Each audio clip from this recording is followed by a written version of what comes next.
What's up guys, welcome to Daily Dose of Reddit. This is your host, Zach, and today's subreddit is r/EntitledPeople. Alright, this story's called Nurse Was Annoyed by My Mom's Anxiety. This happened in 2019, when my mom experienced a lot of problems with her COPD and anxiety. Fun fact, anxiety can cause your heart rate, which in then turn, cause your heart rate to rise, I guess, which in then turn can set off a COPD exacerbation. They work together to create a horrible situation. We have since switched which hospital my mother uses because she didn't seem to be getting any better at the previous one, and they pulled a lot of crap. But the main person I remember who is just a royal pain to deal with is a woman we'll call Susie. No offense to anyone called Susie, I just feel like Karen is overused. My first introduction to Susie was when she was going over my mother's medical charts when the exacerbations first started. We'd only been living in our new state for 2 years, and this was our first hospital trip. I think Susie might have been the head nurse. She was looking over my mom's medication and read off buspirone, her anxiety medication. She responds with, "Oh, you're one of those." My mother and I ignored the comment and just kept talking to the woman, explaining my mother's medication, if she didn't take certain pills anymore, etc. Now, because of my mom's anxiety, when she's feeling anxious, she asks a million questions. I'm not sure if it's anxiety related or just her. So when the nurses would come in to give her treatments, my mom would start asking what the medication was, what it was for, if it had side effects, etc. They were trying to find a nebulizer treatment that worked well for her since the albuterol in her older medication was actually causing her heart rate to speed up to dangerous levels. One day she actually got to 160. So during this time, there was always some sort of treatment being swapped out to find one that would work for her, as well as antibiotics to help with an infection in her lungs, which was also part of her problem. The nurses normally didn't have any problem answering her questions, but Susie seemed to. She acted as if she was personally insulted my mom was questioning what she was giving her, which of course kicked my mom's anxiety into overdrive. I was staying in the hospital with her that day and night to keep her calm and help her feel comfortable, so I got a front row seat to all of this. After the first week, Susie eventually would just tell her the name of the medication, but if my mom pressed for any more information on it, she would say something along the lines of, "It's to help you, just take it," which of course my mom would not want to take it. Cue me trying to talk her into taking it, and Susie getting annoyed. Eventually, I just started Googling everything to find out what it was, since Susie, just for some reason, decided her hill to die on was not letting my mom know the exact information about the medication she was giving her. I guess she wanted my mom to trust her, but due to her attitude, that was never gonna happen. I just figured maybe Susie was just tired of my mom's constant questions, and I could understand that. I sometimes myself get a little annoyed when she asks 10 different questions, sometimes repeating the questions over and over, but I'd rather be a little annoyed than have her anxious or upset because it makes her breathing worse and increases her heart rate to sometimes dangerous levels. We're in the middle of our second week, and fun fact about nebulizer treatments, they will make your hand shake uncontrollably. My mom was getting tired of trying to hold the nebulizer in her hand and to her mouth due to her shaking, and at some point I or the nurse on duty at the time had to hold it for her. One day, one little nurse came in. We'll call him Carl, and he was a sweet guy. He finally suggested to my mom about having her wear a mask so she could be hands-free and take her treatment. My mom was happy to hear that there was an alternative and asked if she could try it. Carl leaves, and while my mom finishes the treatment, Susie is the nurse that returns, and she begins telling my mom that she doesn't need the mask, that the masks are for patients that can't hold the nebulizer on their own due to problems like arthritis. I tried explaining to her how bad my mom's hands shake, and her response was, "Yeah, it's the medication, it'll do that." I tell her I know, and I just want my mom to be more comfortable. Susie, however, dismisses this by telling me it's better for my mom to just hold it before saying she had other patients she needed to take care of and left. I didn't really understand how making my mom try to hold on to something while she's struggling just to take a deep breath was helping her, but whatever, I guess. A few hours later, about 30 minutes before my mom's next treatment, bam! She starts having an exacerbation where she's struggling to breathe. I hit the nurse's call light, and in rushes Carl. Carl quickly helps get a treatment ready, but my mom is struggling to hold on to the nebulizer. I'm trying to keep my mother calm, and at one point, her hand begins to shake so bad she can barely keep the nebulizer in her mouth. I asked Carl if he could please find her a mask so she could properly take her treatment as I held the nebulizer for her. I felt like having the mask would ease her a bit. Carl seemed to hesitate. He said he would look after my mom became a bit more stable. Halfway through the treatment, my mom is finally taking in deep breaths, and Carl leaves to find a mask. Instead, Carl returns with Susie and another nurse I hadn't seen before. Susie once again tells my mom she doesn't need a mask. I tell her to look at my mom, saying that she can barely hold on to the nebulizer on her own. Carl agrees with me, saying it wouldn't hurt to let her just have a mask. Susie walks over, examines the contents in the nebulizer, then says, "She's almost halfway done anyways. There's no point in getting her one now." I'm so angry, but I'm keeping myself in check because if I get angry, it'll only stress my mother out. I couldn't believe she was being this stubborn over a non-issue like this. But I hadn't seen the worst of Susie yet. Susie then goes on a rant about how my mom is making their job more difficult, that she can't just have one of her little anxiety attacks when she doesn't get her way, that she needs to learn to calm herself down, which is hard to do when you can't freaking breathe. My mom, hearing this woman talk about her anxiety as if it's a child having a tantrum, starts getting upset and actually stops taking her treatment to tell her off the best she was able, saying that she would love to be able to breathe so she didn't have to be here and wish she could calm down, but that Susie was making that nearly impossible for her when she tried to prevent her doing anything that helped her keep calm at every turn. Susie said that my mom needs to learn to get over things, and then turns to Carl and starts berating him for giving my mom a nebulizer treatment 30 minutes ahead of schedule. Carl just sheepishly stares at her and apologizes. I really felt bad for him. Now, Susie is not really talking in a calm voice, but she's not outright yelling either. She kind of had a volume between the two and was doing nothing to hide the annoyance in her tone. My mom's heart rate reached to around 140 beats per minute, and Susie finally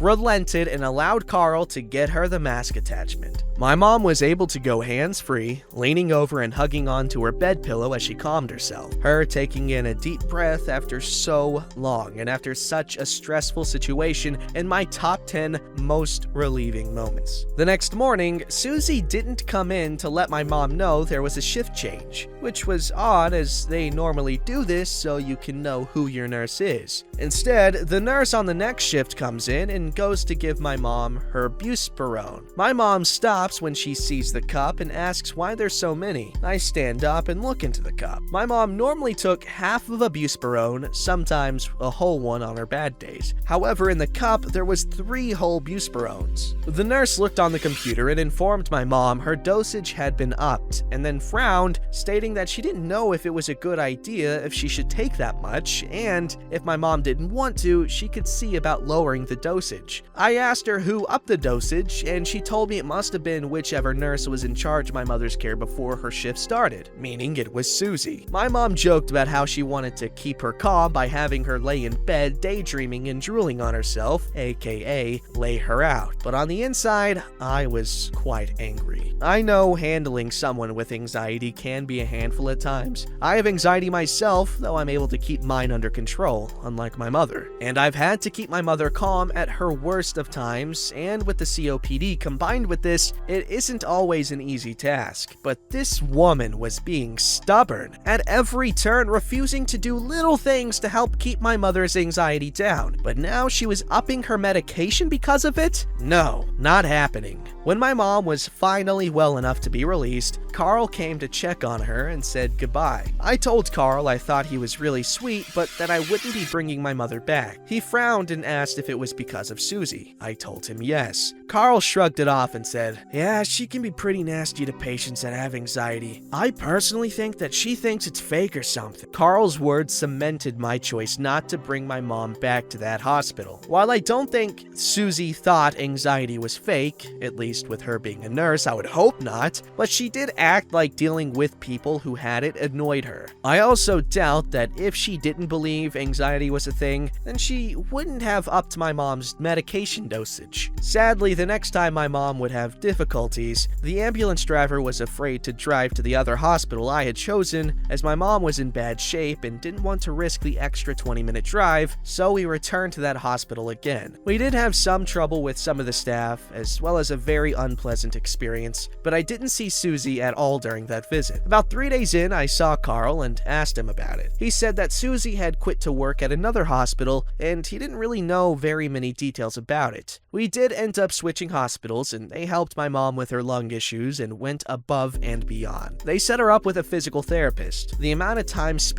laying in bed caused my mother's muscles to atrophy, and she couldn't walk. And they treated her gently, always keeping in mind that my mom's anxiety directly affected her COPD. They did whatever they had to in order to keep her calm, and since then, my mom hasn't needed to return to the hospital. The nurses work hard and deal with a lot. I know this. I also know how difficult it must be dealing with unruly patients. And I won't say my mom wasn't annoying them by asking 20 questions about her medication. However, it was her right to know what she was being given, and Susie's reactions to these questions, or the insisting my mother didn't need a mask attachment, just felt like willful stubbornness. Now, if my mom had been cussing or throwing an actual tantrum, I would have maybe understood a little bit of Susie having such an attitude. But the only time my mother ever snapped at her was when she was outright refusing her the mask during her exacerbation. Regardless, the only thing I miss from the other hospital is Carl, and I hope he's doing alright. Yeah, cool guy Carl, we need more of him.